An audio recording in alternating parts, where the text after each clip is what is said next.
교만한 자여라는 제목으로 말씀을 묵상하도록 하겠습니다. 우리가 오늘 성경을 읽었지만 29절 하반절, 31절, 32절에 계속해서 바벨론을 심판하시는 하나님의 이유가 교만이라고 반복해서 말씀을 합니다. 29절 하반절에 보면 그가 바벨론이죠. 이스라엘의 거룩한 자 여호와를 향하여 교만하였습니다. 이렇게 말씀합니다. 또 31절에 보면 31절도 하반절에 보면 교만한 자여 보라 내가 너를 대적하나니 라고 합니다. 32절에도 교만한 자가 걸려 넘어지겠고 라고 말을 하고 있습니다. 자, 우리가 교만에 대해서 좀 잘 알아야 됩니다. 교만에 대해 성경은 잠언에도 보면 교만은 넘어집의 앞잡이다, 패만의 성봉이다 이렇게 나오지 않습니까? 또 성경 전체가 교만하면 하나님이 물리치신다라고 하는 것을 우리가 알고 있습니다. 자, 그러면 교만이 도대체 뭘까? 교만이 뭐길래 하나님은 그렇게 교만을 싫어하시는가? 라는 것입니다. 교만은 한마디로 하나님이 없다, 하나님을 인정하지 않는 태도를 말하는 것입니다.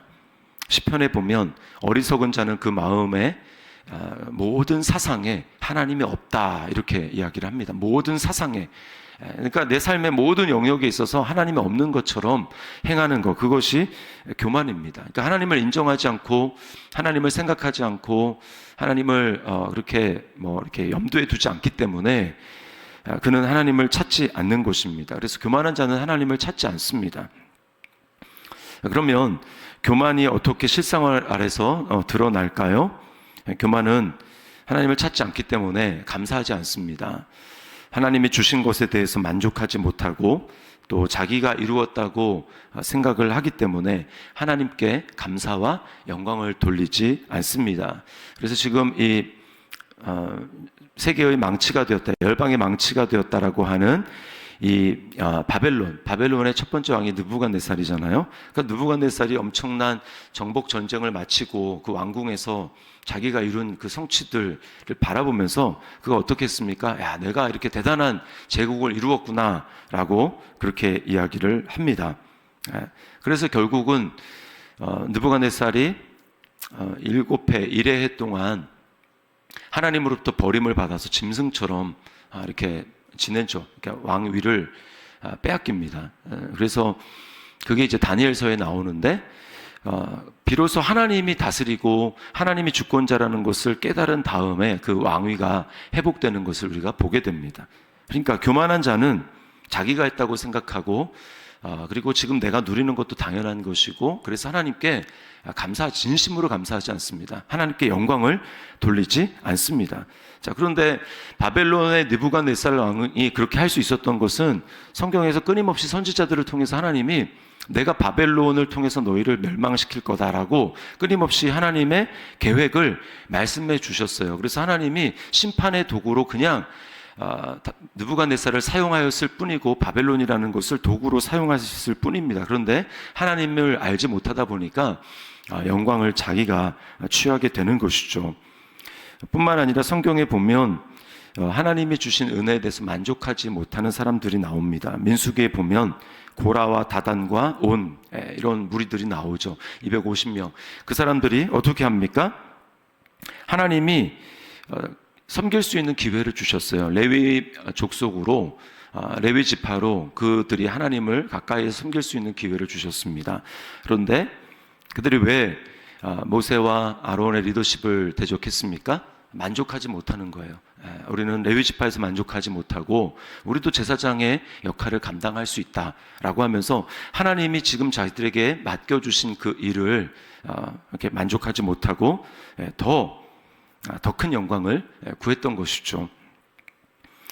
이거 바로 교만한 것입니다. 그래서 로마서의 말씀에 보면 12장에 보면 마땅히 생각할 그 이상의 생각을 품지 말고라는 말이 나와요.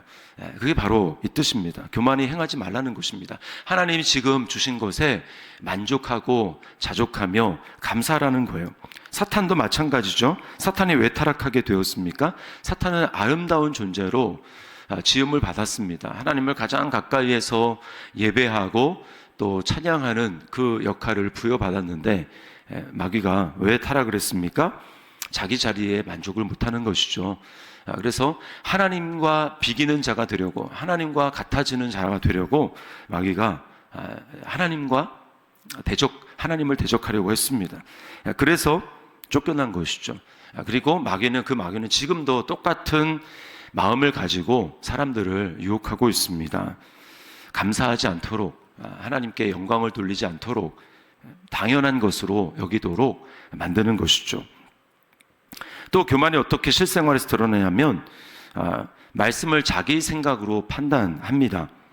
하나님의 말씀에 토를 달게 되는 것이죠. 내 생각에는 이라고 하는 순간 하나님의 말씀은 말씀되지 못합니다. 그 말씀은 내게 아무런 역사도 일으킬 수 없습니다. 무조건 하나님이 옳습니다. 나는 틀립니다. 나는 옳지 않습니다. 말씀에 대한 내 판단은 옳지 않습니다. 라고 말을 해야 합니다. 내 생각이 개입하는 순간 말씀은 왜곡되기 시작하고, 왜곡된 말씀은 더 이상 말씀이 아닙니다. 우리는 말씀을 있는 그대로 더하지도 말고 빼지도 말고 말씀을 받아야 합니다. 창세기 3장에 보면 타락의 첫 번째가 무엇이었습니까? 하나님의 말씀을 더하거나 빼는 거죠. 너희는 먹지 말라라, 반드시 죽는다라고 말씀을 하셨습니다. 그런데 하와는 어떻게 했습니까? 먹지도 말고 만지지도 말라, 이렇게 하나님이 하시지 않는 말씀에 추가를 했습니다. 자기 생각대로. 그리고 반드시 죽는다라고 말씀하셨는데 죽을까 하노라, 말씀을 약화시켰습니다. 뺀 거죠.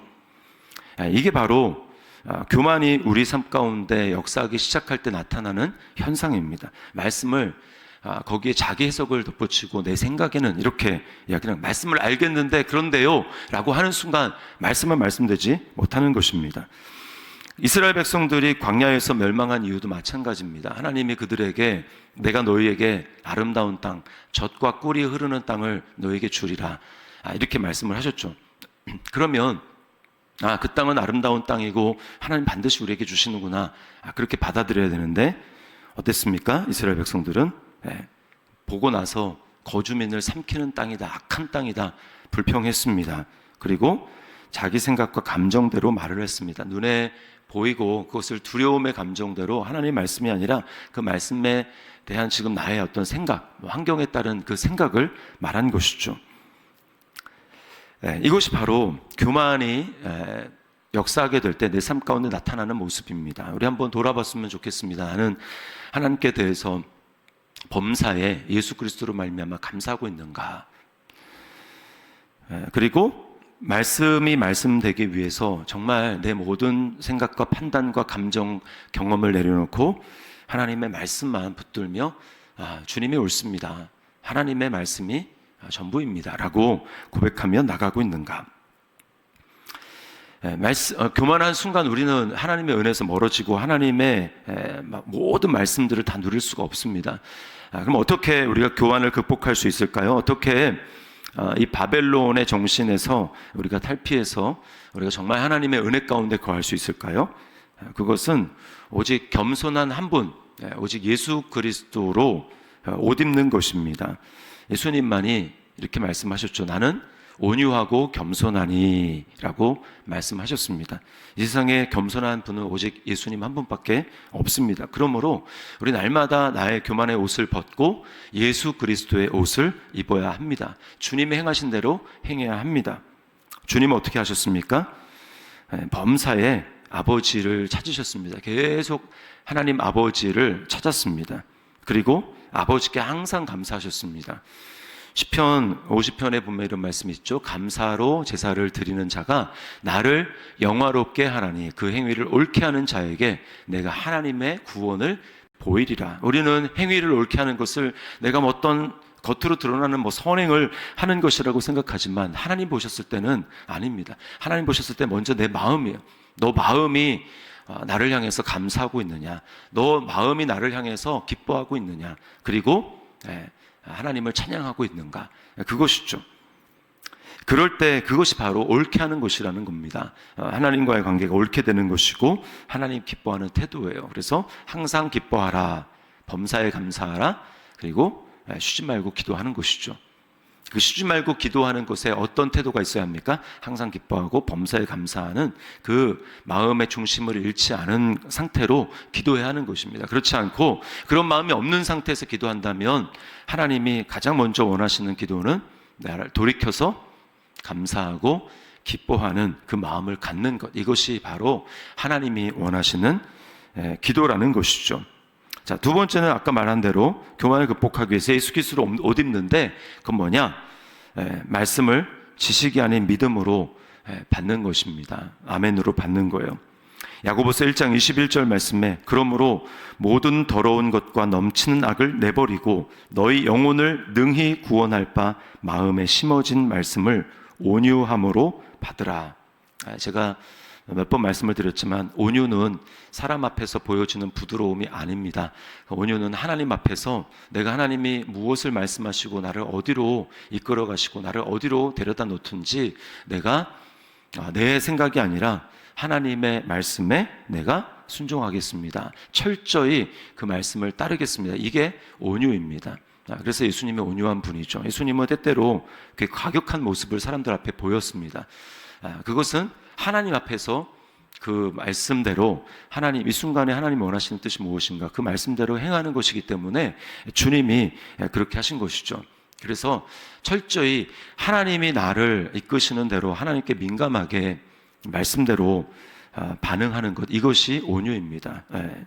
그것이 바로 우리가 교만을 극복하며 살아가는 유일한 비결인 것입니다. 오늘 교만하기 때문에 심판을 받았던 바벨론, 그리고 그 바벨론은 세상을 나타냅니다. 요한계시록에 세상의 마지막 그 나라, 물론 로마를 상징했지만 바벨론이라고 이야기를 합니다. 바벨론은 결국 이 세상 나라를 가르치는데 이 세상은 하나님을 찾지 않죠. 그러므로 교만한 것입니다. 그러나 내가 하나님을 알면 알수록 하나님 없이는 할 수 없고 또 예배 시간이 삶의 예배로 더 확장되는 것이고, 그래서 내 삶의 모든 순간에 하나님을 찾고 순간순간 하나님을 의식하며 감사하며 또 순간에 필요한 주의 말씀을 기억하며 그 말씀에 따라 반응하며 나아가는 것입니다. 오늘 이 말씀을 기억하며 바벨론을 향해서는 교만한 자여 라고 말하지만 우리 그리스도 안에 있는 믿음으로 그리스도 안에서 살아가는 저와 여러분들은 교만한 자여라고 아니라 예수 그리스도를 닮아서 겸손한 자여, 온유한 자여, 우리에게 하나님 그렇게 말씀하시는, 그래서 하나님의 은혜 가운데 사랑 가운데 그 은혜를 계속해서 누리며 체험하며 살아가는 저와 여러분의 삶이 될 수 있기를 주님의 이름으로 축원합니다.